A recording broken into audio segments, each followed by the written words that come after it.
What is up? There we go. Appreciate you tuning in. I got a fucking cat on my lap. Wasn't live last week. I had a bachelor party to go to, and I thought I could budget time to go live on Friday, and you know, the festivities started right away, so I wasn't able to give my UFC 302 breakdown, but nevertheless, let's go over that. Welcome to KO Bets. My name is Bill. We got to break down UFC Fight Night, Imavov taking on Cannonier, but before that, let's just recap last week. I rewatched the main card, didn't rewatch the early events, but Islam submits Dustin in round 5. Was a good fight. Sean Strickland and Costa wasn't a great fight, but the judges fucking dog turds. Kevin Holland gets the round 1 submission of Olajaychuk. That was one of my big lines. I bet was Kevin Holland inside the distance for I think like -110 or -120. Nico Price, that surprised me. Him, you know, Alex Morono looking so bad, and then I picked Randy Brown. I picked Roman Kopylov. I mean, that was a really close fight. Could have gone either way. Jalton Almeida made quick work of Romanov, which I think everyone thought would happen. Grant Dawson looked great, but wasn't able to put away the very tough Joe Selecki. Jake Matthews looked awesome. Basil gets the win over Mickey Gall. I put a little bit of money on Mickey Gall just as a, I don't know. I don't think Basil's that good, but Mickey Gall's not very good either. Eileen Perez gets the win over Jocelyn Edwards. Probably a bunch of takedowns, I would imagine. 6 of them. I didn't watch, but and then Andre Lima with the split decision win over Mitch Raposa. Let's move on to this week where I'm actually going to make some picks and predictions.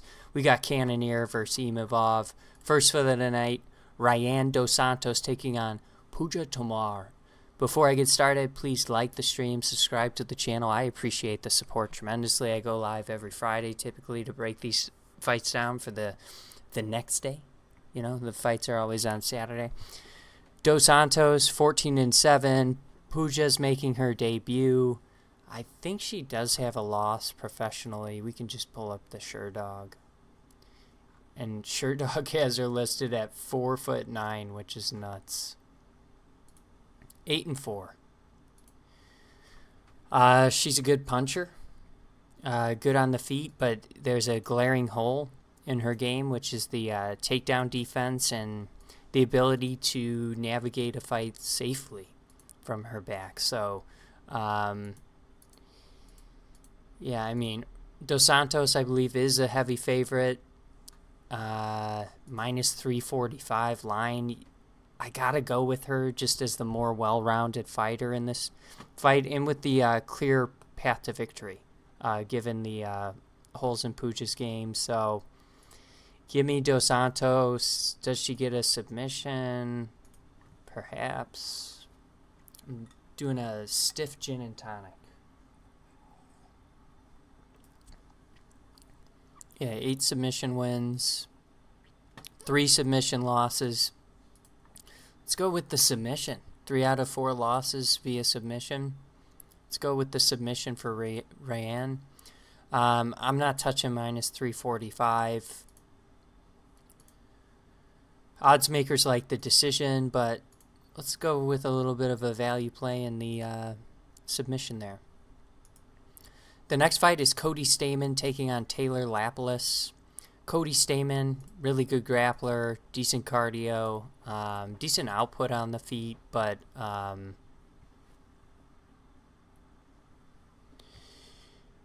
think this fight's going to be hard to get to the mat against Taylor Lapilus. So I think this fight primarily plays out on the feet, and I just think Taylor Lapilus is better there. So Cody Stamann is very tough, durable, but I do think he's going to be at a disadvantage on the feet in this fight. Never been knocked out in his career.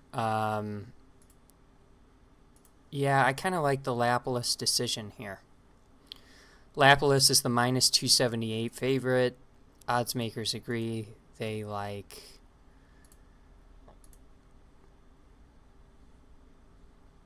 the decision. And I think if Stamann wins, he's the minute winner because he's able to grapple. I don't think he's getting a finish either, so I do like the fight to go the distance. Eduarda Moura taking on Denise Gomes. And man, Denise Gomes, she's got powerful punches, but she's pretty one-dimensional in that respect. If she's not hurting her opponent and just, basically taking it to them on the feet, she's not looking great, especially in the grappling exchanges. The takedown defense, the ability to get back up, it's just not great. So I think there's a clear path to victory for Eduardo Moura, who is 10-0, but this isn't a cakewalk.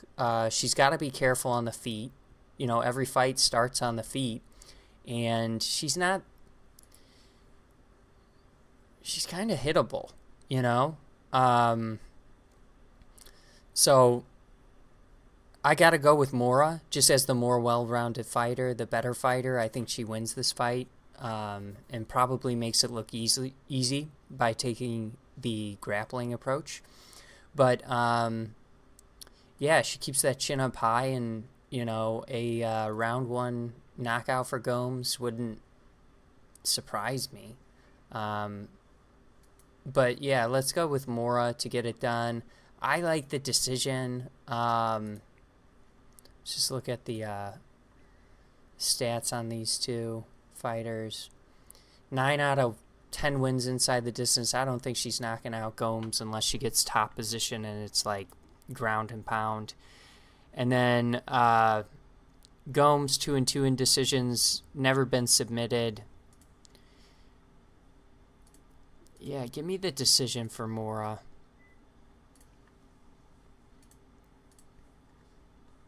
John Castaneda taking on Daniel Marcos. On paper, this is a really, really good and entertaining fight. I think both of these fighters have a exciting style. Both from both have good output on the feet. Both are, fighting on their front foot. But then John Castaneda also has the grappling, which he's been a pretty good grappler, especially recently. But I do think the stand-up advantage is going to be on the side of Marcos. He's so slick. He works the body. He doesn't headhunt. John Castaneda, he's got some, tricky little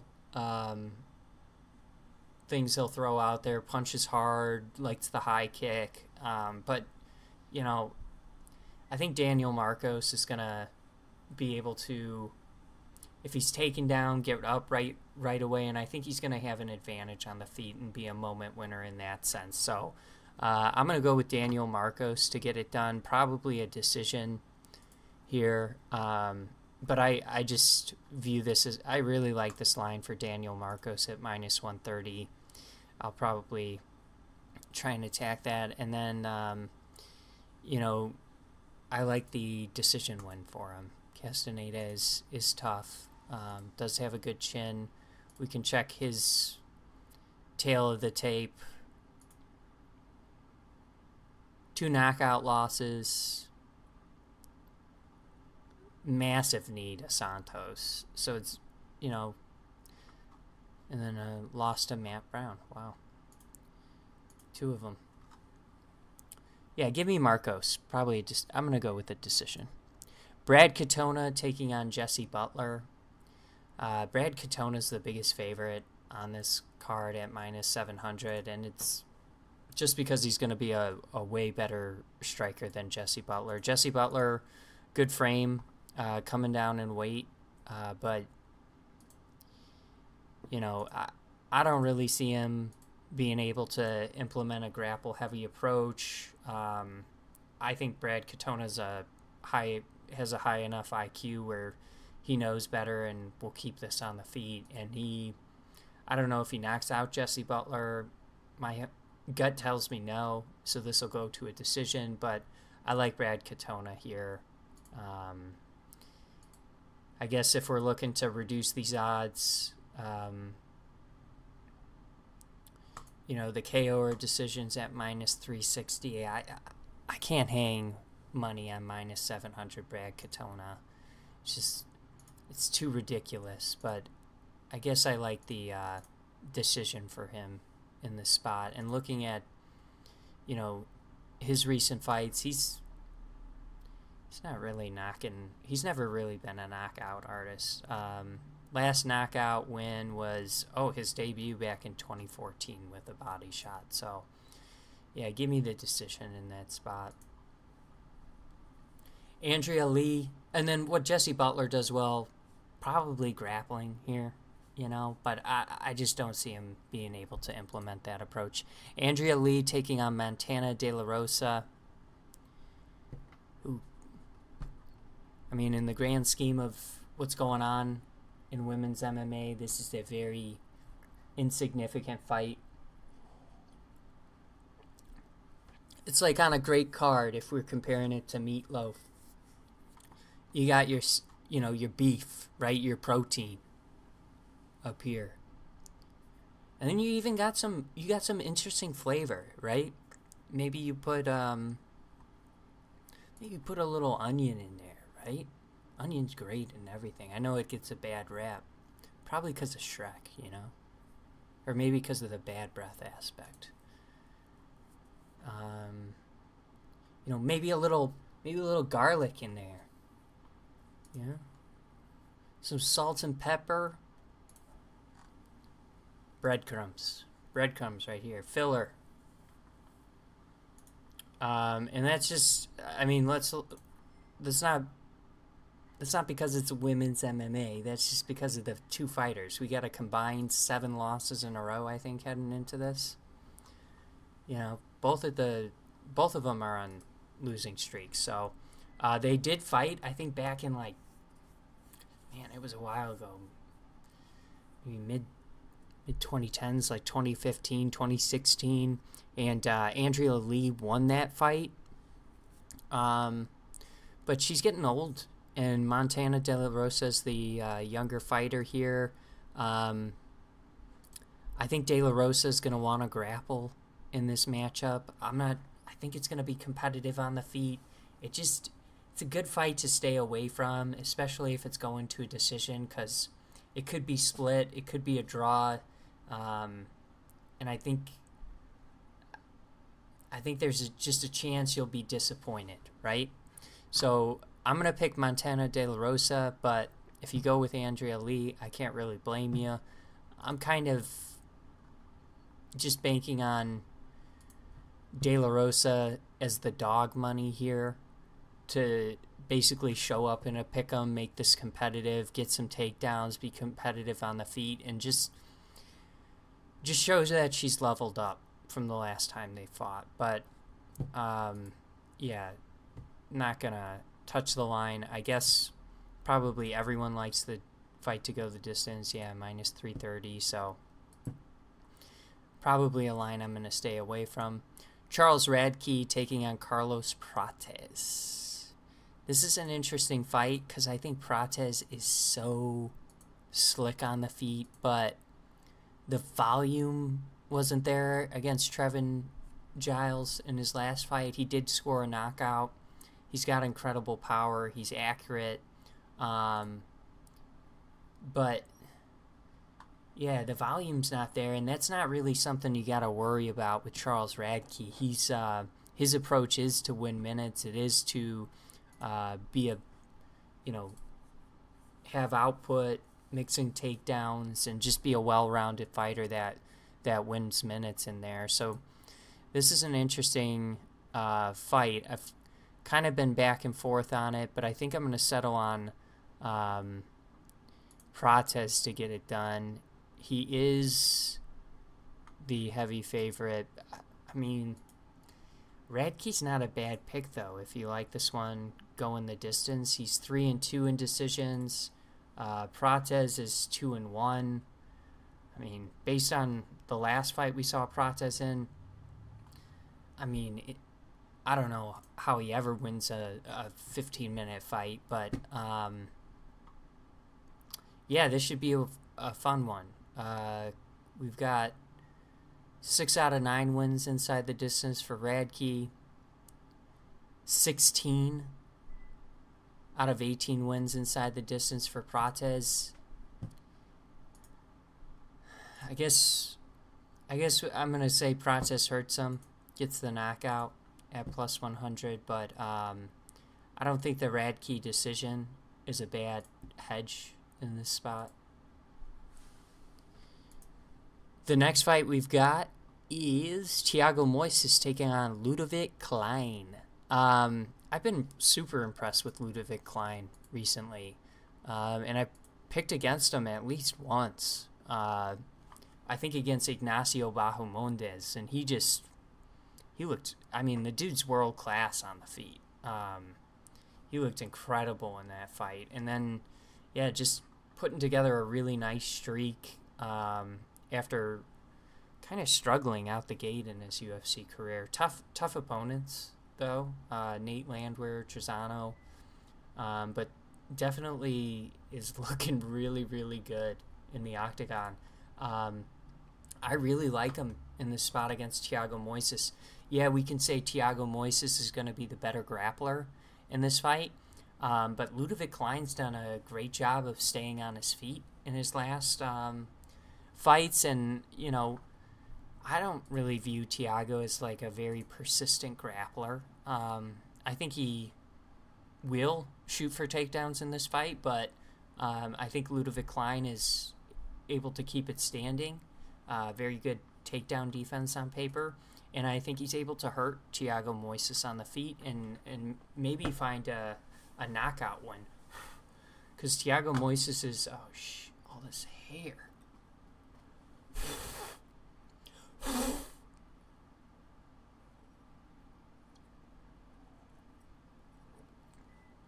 It's flavor. Let's look at Thiago. What his losses are coming by recently. 2 knockout losses. He's not fighting Benoit, and then Joel Alvarez. Wow. His only 2 knockouts have come, fairly recently. That's not ideal. But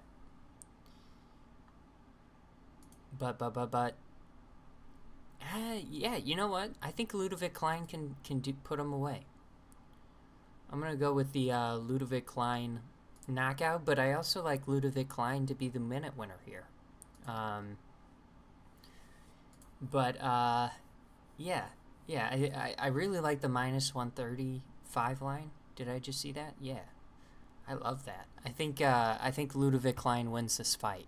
I think he wins it pretty handily. Let's turn up my mic because I'm staying a little bit away from it. Miguel Baiza taking on Punahele Soriano. I don't know, man. I mean, if Soriano's not able to knock out Baiza in the first 5 minutes, I don't really see how he wins the next 10. Yeah, I haven't been really impressed with the work in the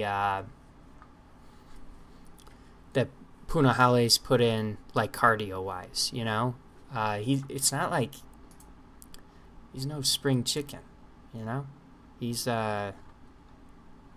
he is in his relative career, but in the UFC he's been fighting really good competition. We could argue,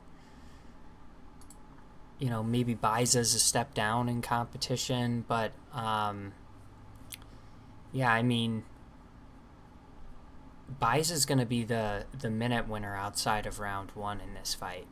All that being said, I think I'm going to take the Punahele Soriano round 1 knockout. Baiza's very hittable. We've seen him get hurt before. He doesn't have the best chin in the world, so it just takes one punch. But, I mean, perhaps a good live bet opportunity for Baiza in this fight. I don't really know what the line's at. Yeah, almost minus 198 for Baiza. Like, I kind of want to take a stab at the Soriano side. Plus 240 for the knockout versus plus 164 for the money line. And then we got the odds maker saying this isn't going to go the distance. Man, I think I got to go with the Soriano side. Fight props, fight parlays, round 1 knockout, Soriano plus 400. I think that's where I'm attacking this one. But outside of round 1, maybe I'm hedging with a live bet on the Baiza side, because Soriano his gas tank hasn't improved. I think he's also going down in weight for this fight too. He's making his debut at welterweight. So it's interesting. Maybe his cardio is better with less weight on him. I don't know. I don't think that's... Unless he's... When was his last fight?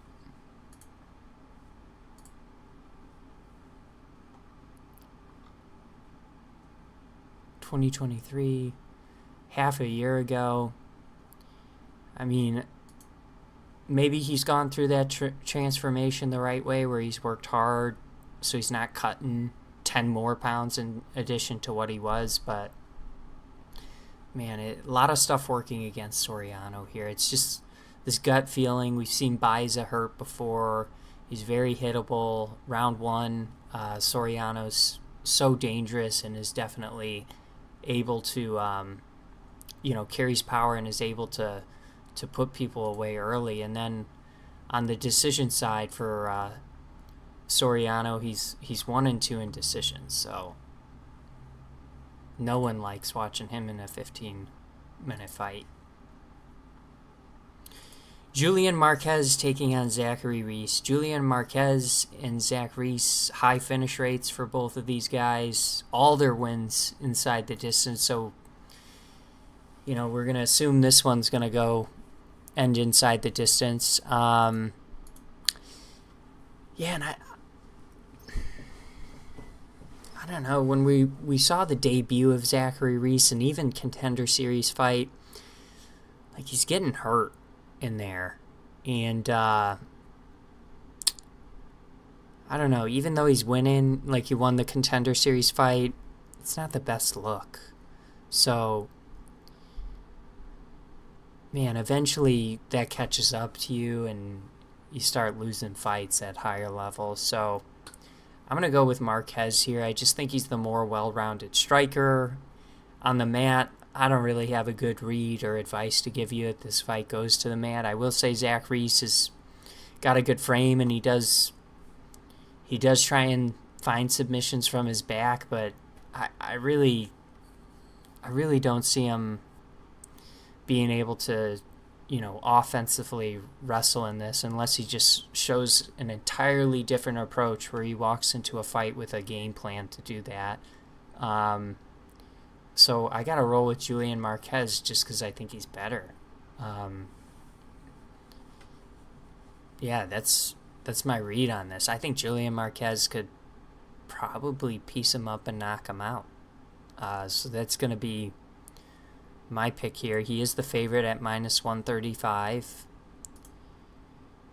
The knockouts at plus 175. Odds makers agree. And then I'm not touching the Zach Reese side. I don't think he's good.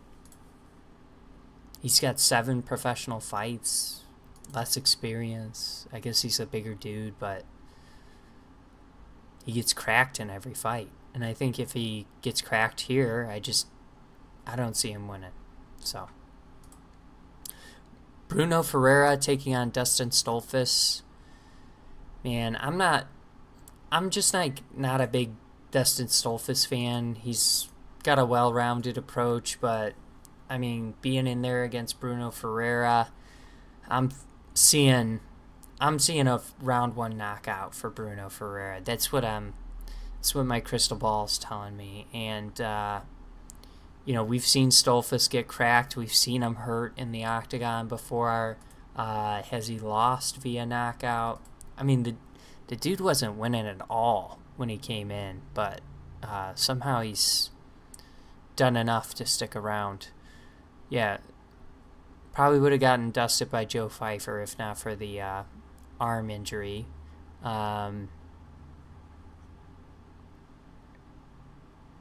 Beat Dwight Grant. That's a great win. Choked out Soriano. That's where it's like Soriano's got no gas tank. But then, yeah, just losing. And I mean, those are good fighters. We don't have to disparage him too badly, but knockout 2 fights ago. He was wobbled in the Soriano fight. I think Bruno Ferreira finds his chin in round 1 and is able to put him away. Ferreira is the heavy favorite at minus 258, and also maybe a good live bet opportunity on Stolfus if it does go to round 2, and providing he's not like messed up in the corner, But yeah, give me Bruno Ferreira knockout. Give me the Bruno Ferreira. Odds makers agree. Yeah, I think Bruno Ferreira early is how I'm gonna attack this, but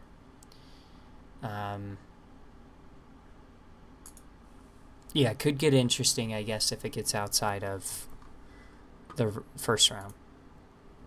Raul Rosas Jr. taking on Ricky Tercios. This is a rescheduled fight. I'm not even sure what happened, why it had to get rescheduled, but yeah, I think I like Raul Rosas Jr. in this fight just because of the matchup. Ricky Tercios has bad takedown defense. He's a striker. I don't really see a scenario where Raul Rosas Jr. isn't getting credited with takedowns throughout this fight. He's probably going to have to show 15-minute cardio in this, but I think he can do it. He's 19. He's getting better, coming off the impressive knockout win.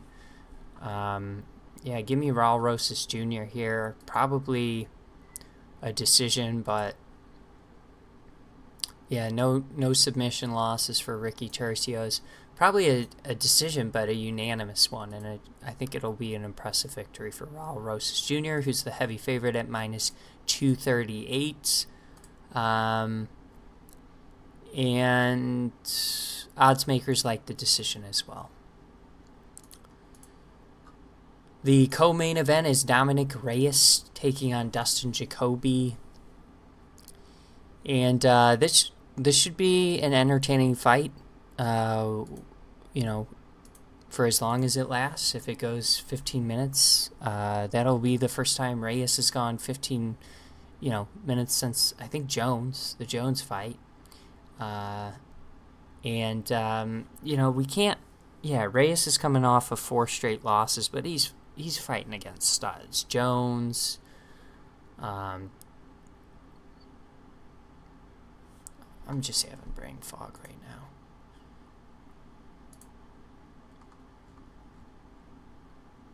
Ryan Spann got knocked out. Prochazka got knocked out. Blachowicz got knocked out. So he's been very chinny, but if he can not get cracked, he might look pretty good against Dustin Jacoby. That being said, can't trust him until he shows me. So I'm going to roll with Dustin Jacoby, who also just doesn't look great in certain fights, but for kind of different reasons. And I mean, I guess against Menningfield, he was getting dropped, counter-punched a lot, and just dropped. But I like his output. I like his power and his potential to hurt Dominic Reyes. So I don't know if I'm going to bet on this one. I'll post all my official bets on my Twitter there. We're tracking units. And then, but yeah, I'm going to go with Jacoby to get it done via knockout. But, you know, if it goes the distance, I think it's going to be a close and competitive fight, stand-up fight. So, Jared Cannonier going against Nasruddin Imavov. And man, I've been back and forth on this one because Cannonier's looked so good. And he's so dangerous and powerful. But I think Imavov is extremely slick. And I don't know what I'm looking at here, but because you can roll your eyes at me, but you know, his only losses are Whitaker and Adesanya. Where do I think? I thought he lost the Strickland fight. I thought Sean won that. So that's kind of where I'm like looking at maybe a savvy stand-up striker going against Jared Cannonier can kind of crack that with volume and with accuracy. And I think that's, you know, I think that's what Imavov brings to the table.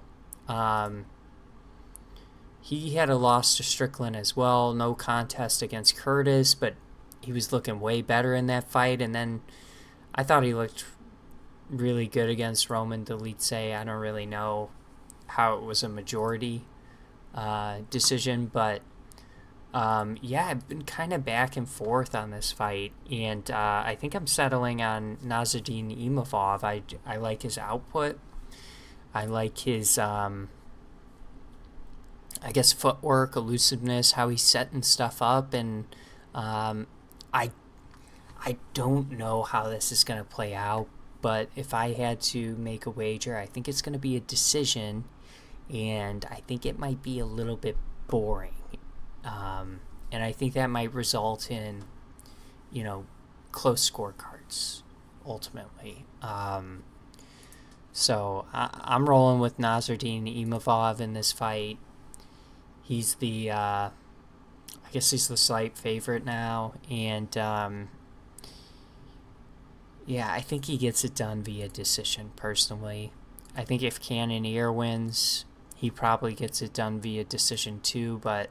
And Cannonier's such... You see the work ethic every time he steps in the octagon. The dude's got incredible cardio. He's switched divisions all over the place. But he is 40. You know? Yeah, he's 40 years old. So...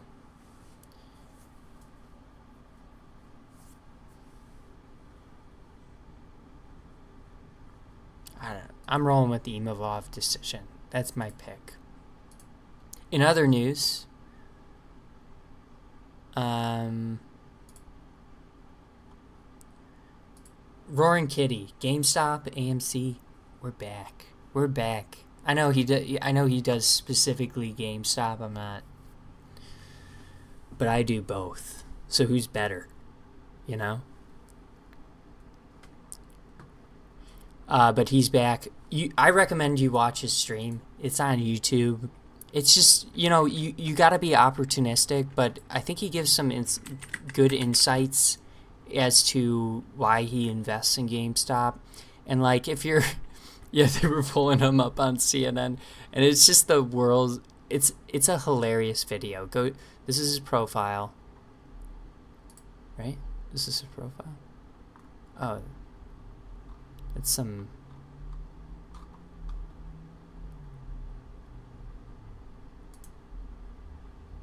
Roaring Kitty. Did YouTube hide his channel? I mean, this is his channel here, Roaring Kitty. I just don't know why it's not the first result. But if you... I mean, look at how electric this dude is. Yeah, 600K. I'm reading all this. Oh, not reading all. Reading all this. Oh, not reading all of it. Just check it in.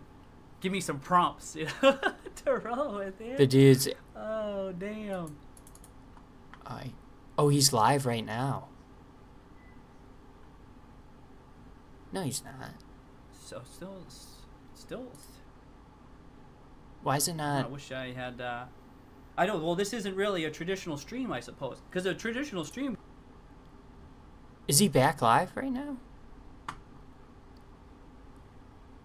He's got 57,000 people watching him right now. That's crazy. I got one. But watch his stream from today. It's really funny, entertaining, and then you'll see like big institutions, hedge funds, like basically pointing, you know, they're doing illegal stuff, naked short selling. It's malicious practices against struggling companies that are exploited in our markets, and so they've worked up a very high short interest. They're in a bad spot, and they keep blaming Roaring Kitty for all this stuff, and the dude's on stream like shaking a magic 8-ball like, is it gonna go up? And it goes, maybe. I don't think he actually did that, but watch the stream. You know, I don't think he actually asked the magic 8-ball question. I think he wants to save that for next week. And he also wants to look up if it's financial advice or not, because that's illegal for non-financial advisors to do. He just likes the stock, you know. But, yeah, I mean, it's crazy. The dude has 5 million shares of GameStop. He's not selling them. He just keeps accumulating more and more shares. He's got $20 June 27th or 26th calls for $20, and I mean, he's pretty incredible. And but my point was, you know, he's influential, but only to a certain degree.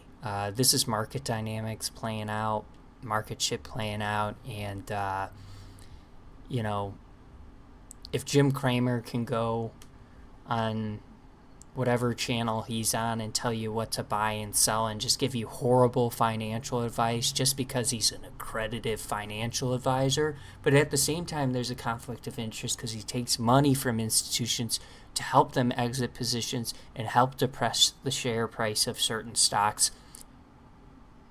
Like, why can't Roaring Kitty just put up a Uno reverse card on his Twitter? You know what I mean? Why can't he go on his stream and just talk about the reasons why he likes GameStop and not tell you what to do, but just put his reason out there in the you know, to a community? And it's, people don't like it because they're not in the club. And when I say people, it's politicians, it's big institutions, it's hedge funds, it's banks, it's individual investors who think they're you know, who are maybe doing contrarian stuff and just doing the opposite. But and they're losing their ass. Their shorts are on fire. So it's just kind of I would encourage you to at least check out his most recent video, because I think it'll give you some good insight into, you know, what's actually going on, and not like just relying on digesting what the media is telling you, because they're painting a certain narrative, like this dude's made of billions and billions of dollars, or he's being funded by dark money and causing the market to implode. And I don't, you know, first of all, if your financial advisor's complaining like that, pull your money, because anyone who's blaming market dynamics on memes, that's just kind of embarrassing. And then, and unprofessional, and it would make me worried if I had my money there. And what else was I going to say?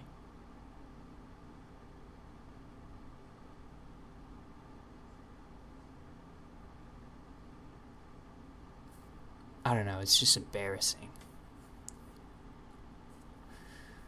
I don't really want to look at any of this political shit. I don't know if Conor and Chandler are going to fight on the 26th. I think they are. Conor has always shown up. When hasn't he shown up for a fight? He's not a pull-out merchant. He's not a... That's not his MO. That's not how he moves, you know? He signs the contract, he's going to be there. But it was crazy to see that press conference canceled this week and all the rumors circulating. And I love Conor, but I only have so much patience for, nonsense. I hope he can make the fight. If he can't, hopefully it's injury related and not like, some weird complicated stuff. But yeah, we'll see. Well, I appreciate you tuning in. My name is Bill. Check me out on Twitter tomorrow morning. I'll post some official bets for you. Please like the stream, subscribe to the channel. Have a wonderful weekend. Goodbye. Let's get some music.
You